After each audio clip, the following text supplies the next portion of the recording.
Hi, this is Brian Hegney, instructor of Game and Interactive Media Design. In the last video, we took a normal box, and we added some edge loops to it using the Swift Loop tool in the Edit Poly modifier, and then we added turbosmooth to make it look like it's actually planks of wood and not pretend little boxes. I want to point out how we can use the stack, because right now we've started off with a box, we've added an Edit Poly modifier, and we added turbosmooth, and this is called our stack here in our command panel in the modify tab. Oops, I'm gonna check that.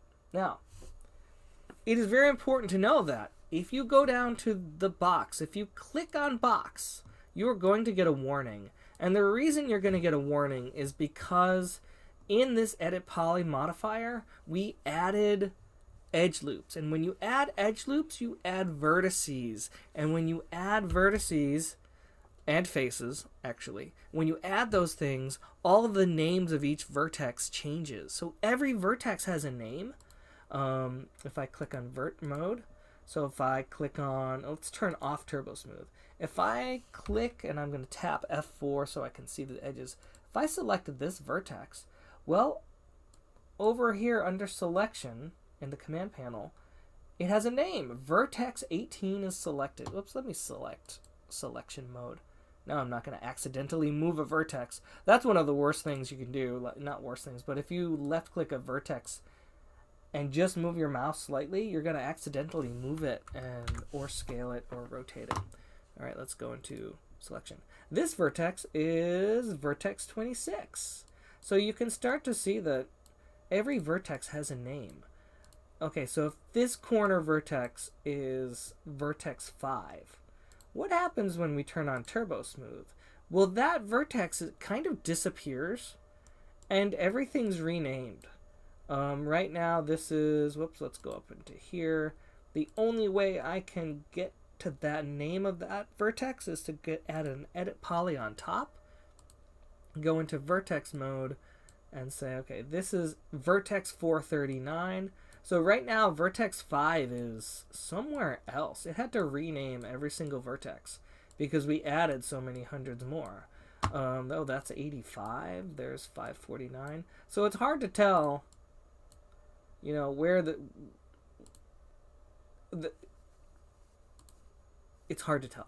Every vertex is renamed. Let's just say that. I think that's what I can get away with saying. Let's click on that, turn that off. Okay. So, when you go down to box, it's saying, hey, don't you dare change any of the things. Like, you can change the length, width, and height, but watch what happens when I change the width segment. Whoops, let's click that up. Oh, God. Oh, God. What's happening? You may think that looks really cool, but it's actually not. These black spaces are where faces are really going all haywire. This is not good modeling. You should not see things like that. So even this is kind of bad, right? Let's set that down to 1. What's happening is all of the precision modeling that we did with our with our Swift looping is all lost now because all of the vertices were renamed. So the Edit Poly modifier is acting on all sorts of different vertices that it wasn't acting on before. But I do want to point out that we could click on the box. And if we click on the box, just don't change anything, but turn off this little thing here. This is the show end result, or the show end result toggle. It's just fun to know that on any layer you're in your stack, you can basically, it's turning off the eyeballs of every single modifier above it. And you might want to see what your box started as, and so you might want to turn that little beaker off. Click on Edit Poly.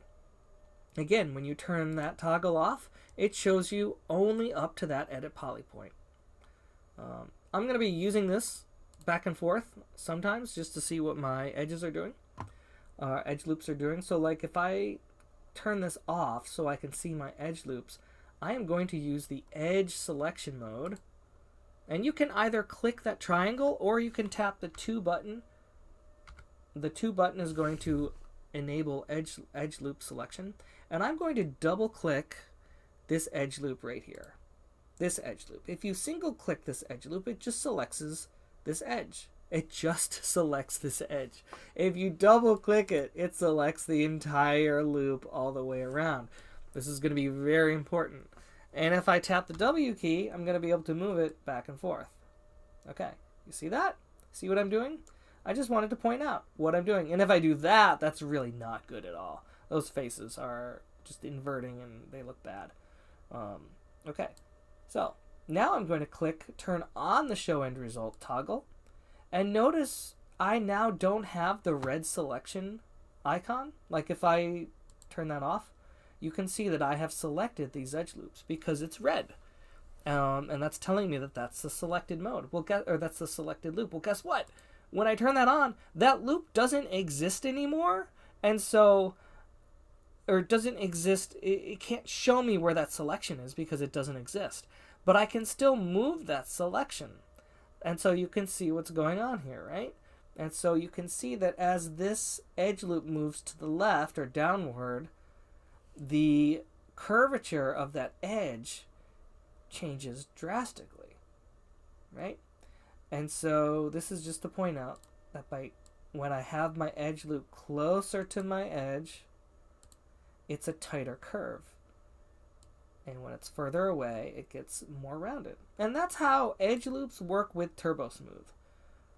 And so if we want to actually look at like this, these edges are actually at the end of each 2x4 is actually a little bit sharper than the edge around the 2x4 widthwise. So we might want to say, you know what? This edge is just a little bit sharper. And I'm going to turn off my edge faces so I can actually see that curve a little more. Yeah, probably like that. It's still soft. It's not a perfect angle. But there it is. Yep.